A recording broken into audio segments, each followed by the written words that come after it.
नमस्कार। आज चाहिँ हामी भ्यालु एडिट स्टेटमेन्ट हेर्दैछौँ। सबैभन्दा पहिले हामीले बुझ्नुपर्ने भनेको चाहिँ भ्यालु एडिट भनेको चाहिँ के हो त? भ्यालु एडिट भनेको चाहिँ हामीले एउटा गुड्स चाहिँ जो प्रड्युस गर्छौँ त्यसमा चाहिँ विभिन्न कस्टहरू चाहिँ हामी जोड्छौँ र जुन चाहिँ इन्क्रिमेन्ट कस्टहरू अथवा कस्टहरू जोडेर चाहिँ हाम्रो सेलिङ प्राइस निस्किन्छ त्यसलाई नै हामी भ्यालु एडिट भन्छौँ। अथवा भ्यालु एडिट भनेको चाहिँ net sales revenue plus other income minus cost of both material and services हो।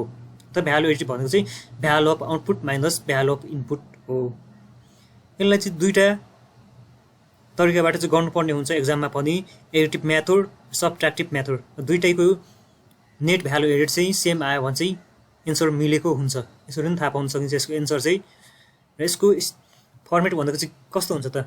भ्यालु एडिट स्टेटमेन्टको फर्मेट भनेको चाहिँ value added statement for the year भनेर चाहिँ माथि हेडिङमा लेखिदिने। माथि यसको चाहिँ तीनवटा कलमहरू हुन्छन्, पार्टिकुलर, अमाउन्ट र अमाउन्ट। दुईवटा अमाउन्ट हुनुको कारण चाहिँ सजिलो र चिटिक्क परेको देखिन्छ, त्यही भएर चाहिँ हामी दुईवटा राख्छौँ। र सबैभन्दा पहिलो मेन पोइन्ट के हुन्छ त यसको त? मुख्य बुदा भनेको चाहिँ payment made to labour and employees. Second भनेको payment made to providers of capital, payment made to government र रिइन्भेस्टमेन्ट भनेर यो चारवटा चाहिँ सबैभन्दा पहिला हामीले जान्नै पर्छ। र यसमा चारवटामा चाहिँ के पर्छ भनेर पनि थाहा हुनुपर्छ। अब payment made to labour and इम्प्लोइजमा चाहिँ के पर्छ त? वेजेस रेम्युनरेसनहरू भयो, फ्रिन्ज बेनिफिटहरू भयो, होइन, अलाउन्सहरू भयो, प्रोभिडेन्ट फन्डहरू भयो, पेन्सन फन्डहरू भयो, बोनस टु इम्प्लोइज भनेर दिएको हुन्छ भने यिनीहरूलाई सबैलाई चाहिँ payment made to labour and employees भनेर चाहिँ हामी यहाँ राखेर चाहिँ टोटल गरेर यहाँ राख्छौँ। र अर्को भनेको चाहिँ payment made to providers of capital. हामीलाई क्यापिटल आवश्यक पर्छ कम्पनी रन गर्नको लागि, स्टार्टअप गर्नको लागि क्यापिटल आवश्यक पर्छ। र क्यापिटल कसले दिन्छ त? आफूसँग भएको क्यापिटलले त पुग्दैन, त्यही भएर लोनबाट लिन सकिन्छ अथवा डिबेन्चर इस्यु गरेर हुनसक्छ, सेयर होल्डरबाट हुनसक्छ। र यिनीहरूले चाहिँ के दिन्छ त? अब इन्ट्रेस्ट दिन्छ, लोन जसले लोन दिन्छ उसलाई इन्ट्रेस्ट दिन्छ, डिबेन्चर किन्नेहरूलाई चाहिँ इन्ट्रेस्ट नै दिन्छ, इन्भेस्ट गर्नेहरूलाई चाहिँ, र सेयर होल्डर त सेयर किन्नेहरूलाई चाहिँ डिभिडेन्ड हामी दिन्छौँ। र यसलाई पनि टोटल गरेर यहाँ राख्छौँ। पेमेन्ट मेड टु गभर्मेन्ट भनेर चाहिँ अब गभर्मेन्टलाई चाहिँ हामी के दिन्छौँ त? अब इन्कम ट्याक्सहरू हुनसक्छ, प्रोपर्टी ट्याक्स हुनसक्छ, कर्पोरेट ट्याक्स हुनसक्छ, यिनीहरूलाई पनि जोडेर यहाँ राख्छौँ। Reinvestment, depreciation, amortization of investment, amortization of assets, retained earning भनेर चाहिँ हामी यहाँ राख्छौँ रिइन्भेस्टमेन्टमा। यसरी चारवटा बुदामा जे पर्छ तिनीहरूलाई चाहिँ हामी यहाँ राख्छौँ। र नेट भ्यालु एडिट भनेको चाहिँ यहाँ चारवटा यी पोइन्टहरूबाट अथवा यी मेन पोइन्टहरूबाट के आएको अमाउन्टहरूलाई जोडेर चाहिँ यहाँ राख्छौँ हामी। सब्ट्र्याक्टिभ मेथड, अब हामीले अर्को गर्नुपर्ने भनेको सब्ट्र्याक्टिभ मेथड हो। Value added statement for the year भनेर यहाँ लेखिदिने। अर्को भनेको चाहिँ पार्टिकुलर अमाउन्ट, यसको फर्म पनि एउटै हो। अब यहाँ चाहिँ हामीले नेट सेल्स रेभेन्यूबाट चाहिँ घटाउँदै लान्छौँ। हामी सेल्स रिटर्नलाई घटाउँछौँ। सेल्स रेभेन्यूबाट चाहिँ हामी sales return, rebate, discount, goods use for self consumption भनेर चाहिँ हामी यिनीहरूलाई घटाउँछौँ। र यहाँबाट यहाँबाट यतिबाट चाहिँ यो घटाउनु पर्ने कुराहरू यहाँ राखेपछि यहाँ लगे पछाडि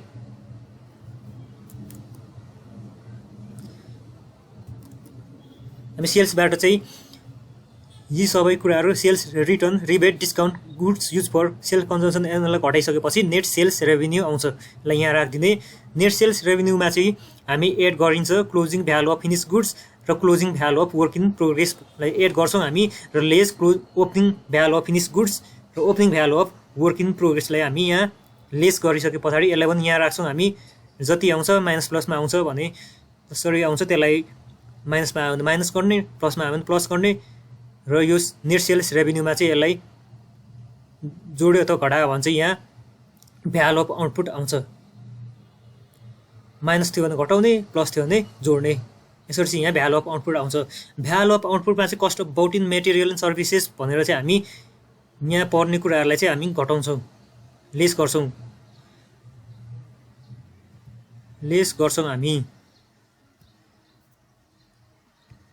र मेटेरियल पर्चेस आउँछ यहाँ सबैभन्दा पहिलो भनेको र मेटेरियल पर्चेस यहाँ cost of bought in material भन्ने यहाँ नै आइसक्यो माथि हेडिङमै आइसक्यो यसको र मेटेरियल पर्चेस यहाँ राख्छौँ हामी एट हामीले ओपनिङ स्टक अफ र मेटेरियल ओपनिङ स्टक कति छ त्यसलाई चाहिँ हामी यहाँ एड गर्छौँ र क्लोजिङ स्टक अफ र मेटेरियललाई चाहिँ हामी लेस गरेर चाहिँ कस्ट अफ र मेटेरियल कन्ज्युम कति कन्ज्युम भयो भनेर चाहिँ हामी यहाँ राख्छौँ माइनस अथवा प्लसमा राख्छौँ जेमा आउँछ त्यसमै राख्ने हो माइनसमा प्लसमा आयो भने प्लसमा र यसमा चाहिँ के पर्छ त सबै खालको यहाँ चाहिँ एक्सपेन्सेसहरू पर्छ कस्टहरू पर्छ त्यसमा पनि यहाँ चाहिँ केही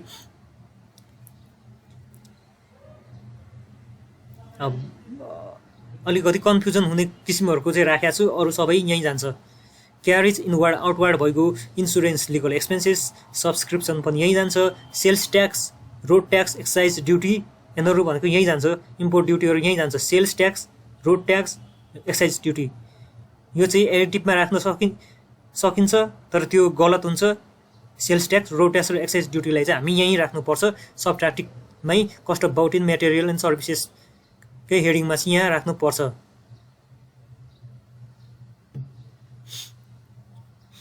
र manufacturing factory work overhead office and administrative selling and distribution and other expenses यिनीहरू सबै यही राखिन्छ यिनीहरूलाई चाहिँ अब हामीले भ्यालु अफ आउटपुटमा less cost of bought in material and services यहाँ टोटल आएको लेस गर्यो भने चाहिँ